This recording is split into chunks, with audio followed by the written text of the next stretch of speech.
Salut rebelle créative. Donc, me voici de nouveau en live pour te partager des stratégies que j'utilise dans mon entreprise pour être en mesure de automatiser les ventes, la prospection, mais surtout m'offrir un maximum de temps libre et avoir l'impact que je veux réellement avoir avec, bien sûr, mes activités avec mon entreprise. Aider le maximum de personnes et de femmes à, elles aussi, avoir, cette émancipation financière, économique et être en mesure d'amener leur projet réellement là où elles souhaitent l'amener. Donc c'est vraiment le but de ces vidéos, c'est vraiment de partager ces stratégies avec beaucoup de transparence et d'honnêteté pour que tu vois réellement, tu aies une vision réaliste de ce que ça demande et ce qu'il faut pour être en mesure d'avoir une entreprise qui est pérenne, qui réellement soit au service de ta vie, c'est-à-dire qui t'aide à atteindre les objectifs personnels que tu as dans ta vie, mais qui également te donne ce temps libre et te permet d'avoir toutes les choses agréables que l'on veut avec notre entreprise. Salut Ness, tu vois, et d'avoir des clientes exceptionnelles comme Ness.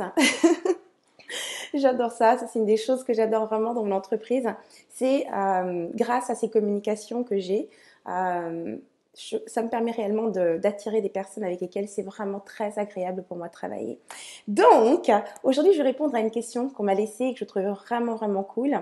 C'est donc comment réussir à faire un max de ventes en ligne sans être H24 derrière l'ordinateur. Okay?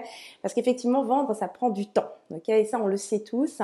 Et c'est pourquoi, d'ailleurs, dans mon entreprise, je me suis spécialisée dès le début sur une seule approche, c'est l'automatisation. Donc, de faire des revenus automatiques.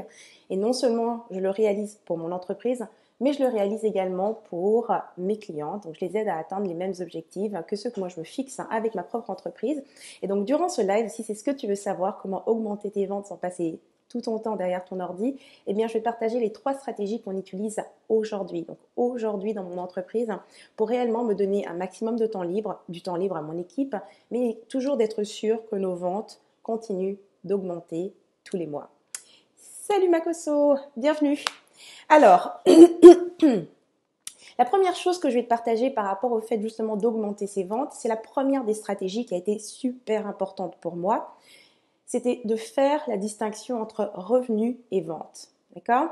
Et pour ça, je vais te raconter une petite histoire. Il y a quelques temps, quand je cherchais à perfectionner mes tunnels, j'avais pris une formation avec un mentor. Elle était très présente en ligne. C'est une mentor américaine. Et en prenant sa formation, une des choses qu'elle me conseillait de faire, c'était d'avoir un petit produit, tu sais, à faible valeur, tu sais, un tout petit produit, et de le vendre. Et comme ça, en ayant vendu un petit produit, j'aurai beaucoup plus de gens qui vont l'acheter. Et ce qui va me permettre de faire de plus en plus de ventes, puisque les personnes qui vont acheter le petit produit achèteront des plus gros produits. Enfin bref, le fantasme de cette petite poupée russe où on a, tu sais, des produits de plus en plus gros. Et c'est ce que j'ai fait. Et donc, j'avais, disons, à cette époque-là, j'avais une moyenne d'à peu près 10 ventes tous les mois. Et je suis passée à plus de 40 ventes. Donc, si on regarde en termes de ventes, oh oui, cette stratégie tenait totalement sa promesse. J'avais beaucoup plus de ventes qu'avant. Mais si on regardait en termes de revenus, mes revenus ont chuté. Et j'ai fait, je crois, 5 fois moins de revenus en ayant mis en place cette stratégie-là. Donc, ce qui s'est passé, pourquoi est-ce que je suis arrivée à cette grosse chute en termes de revenus, c'est que j'avais mon attention sur les ventes. Je voulais plus de clients, plus de ventes. Résultat, j'ai eu plus de clients, j'ai eu plus de ventes, mais j'ai fait chuter mes revenus de 5 fois, ce qui est énorme. D'accord? Donc, c'est vraiment une chose que je veux te partager aujourd'hui. Donc, stratégie numéro 1, garde ton regard sur les revenus avant les ventes. C'est bien plus important d'augmenter tes revenus. Il existe bien beaucoup de stratégies, plusieurs stratégies pour augmenter tes revenus. Et ensuite, tu t'occupes d'augmenter tes ventes. Ok? Surtout quand tu commences, surtout quand ton entreprise est encore dans la phase start-up et qu'on se comprenne jusqu'à 1 million de dollars de revenus annuels, tu es dans la phase start-up. Donc, je suis dans cette phase start-up et il y a de grandes chances pour que la majorité des gens qui me regardent soient dans la phase start-up. Donc, c'est vraiment d'avoir ce focus sur les revenus avant les ventes. Ok? Ça, c'était la première stratégie qui était très importante à comprendre. La deuxième stratégie, tu sais, j'enseigne l'automatisation et je l'ai fait depuis le jour 1 avec mon entreprise. Je vends des produits en automatique. Donc, vendre en automatique, ça veut dire quoi?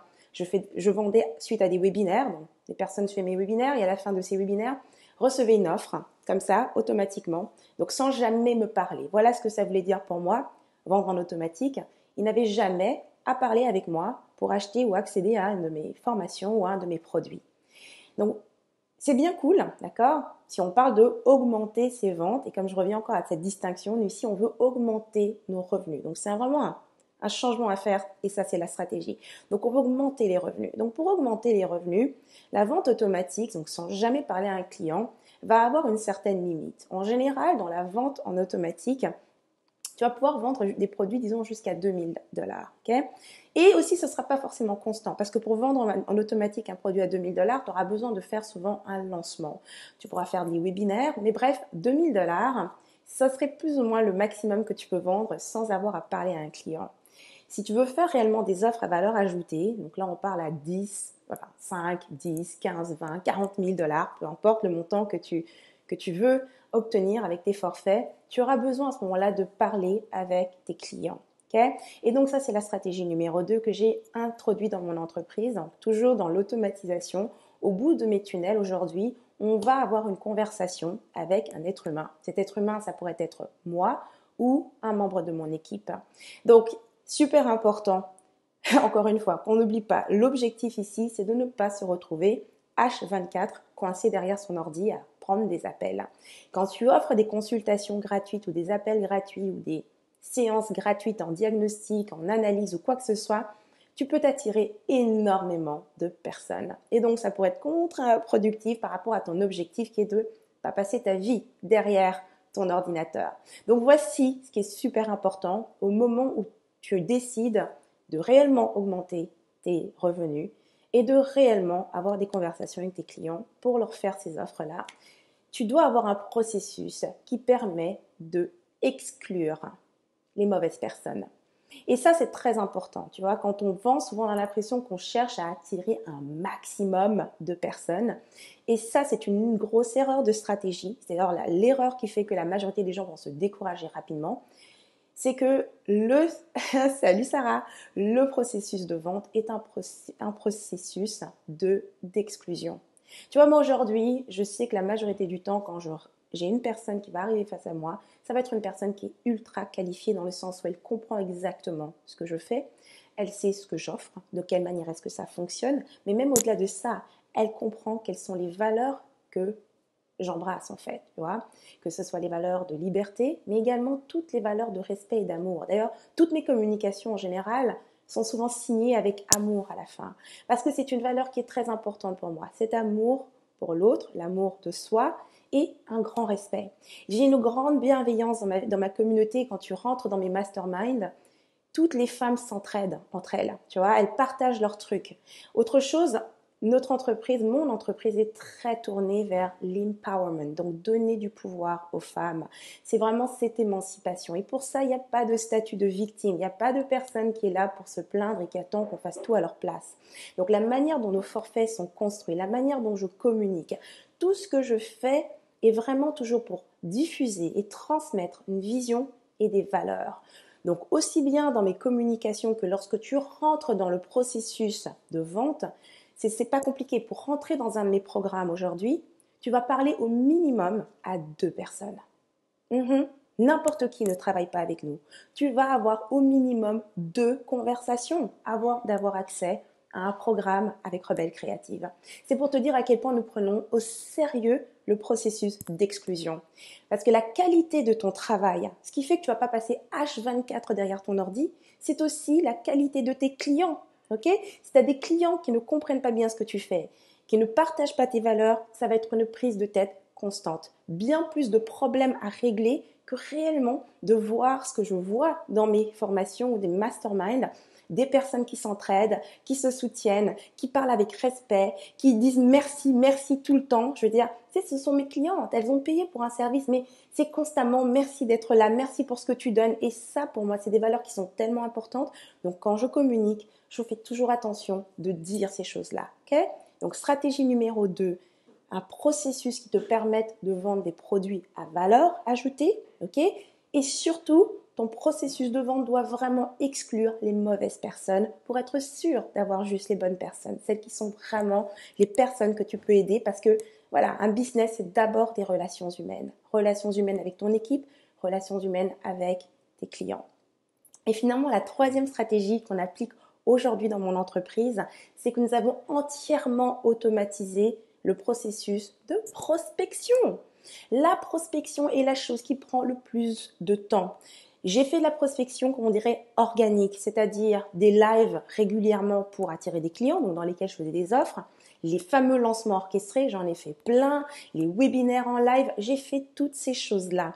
Mais ce que je peux dire de toutes les stratégies que j'ai utilisées pour attirer des prospects, la pub en automatique qui roule tout le temps est vraiment la stratégie qui va te libérer un max de temps. Donc que ce soit moi ou mon équipe, tout ce qu'on a à faire, c'est simplement être là et attendre. Les personnes nous contactent et prennent des rendez-vous avec nous. Et vu qu'on reçoit beaucoup de prospects, on peut réellement appliquer notre processus d'exclusion à la perfection, sans avoir peur de manquer ou de ne pas avoir de clients. On est en paix et on s'amuse dans ce qu'on fait. Donc, c'était les 3 stratégies que j'avais envie de te partager aujourd'hui pour réellement augmenter tes ventes et, augmenter tes revenus d'abord avant de penser à tes ventes, augmente tes revenus et bien évidemment sans passer H24 derrière ton ordinateur. Okay?